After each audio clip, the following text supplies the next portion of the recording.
कि टारी वाला परम बाबा के अरे महिमा देखा पार बार। अरे शीश झुकावे सब कुछ पावे। अरे शीश झुकावे सब कुछ पावे। अरे छूटल गाँव जवार बा। शीश झुकावे सब कुछ पावे। भक्त कहता यही पर बाबा गीत बकौल भाग कैसे कि टारी वाला परम बाबा के टारी वाला परम बाबा के देख महिमा महान बा। टारी वाला परम बाबा के देख महिमा महान बा। शीश झुकावे सब कुछ पावे। शीश झुकावे सब कुछ पावे। छुटल गाँव जवार बा। शीश झुकावे सब कुछ पावे।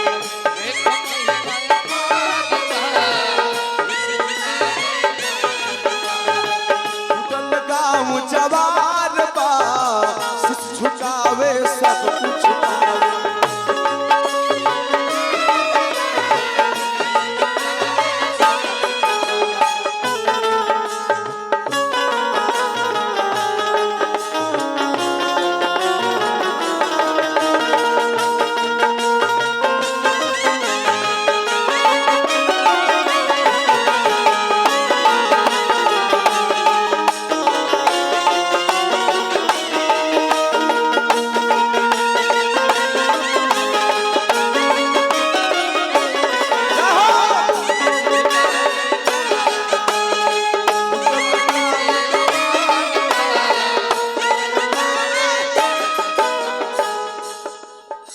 कितना सुंदर कवि जी गीत के लिखे वाला। मंदिर बगले लहुरी काशी सारा लोग नहाला हो। सारा लोग नहाला।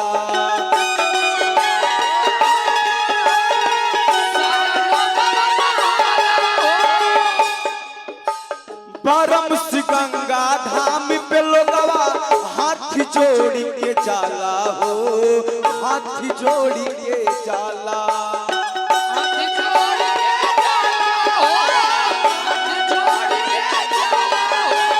मंदिर बगले लहुरी काशी सारा लोगवा नहाला हो।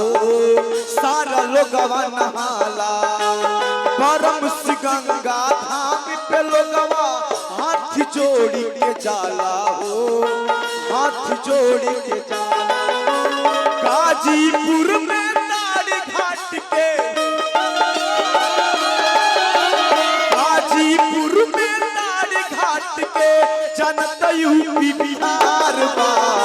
शीश झुकावे सब कुछ पावे। शीश झुकावे सब कुछ पावे। छुटल गाँव जवार बा। शीश झुकावे सब कुछ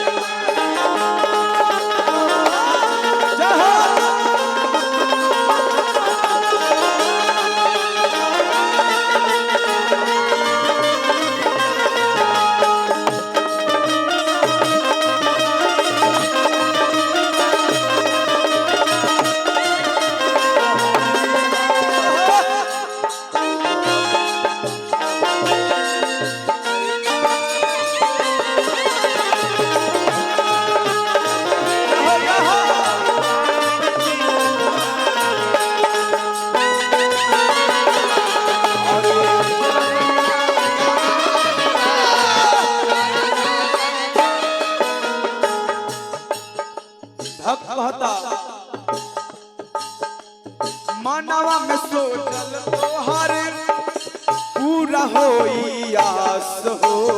पूरा होई आस हो।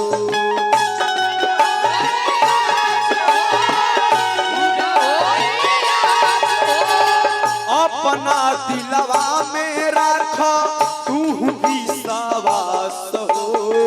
तू भी सवास हो।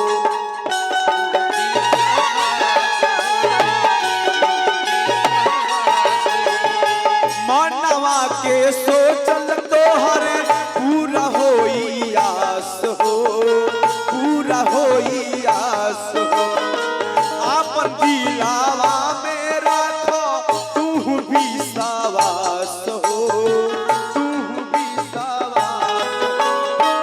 अपन दुखवा के सुनावा, अपन दुखवा के सुनावा, जवन मन में विचार बा। झुकावे सब कुछ पावे, झुकावे सब कुछ पावे।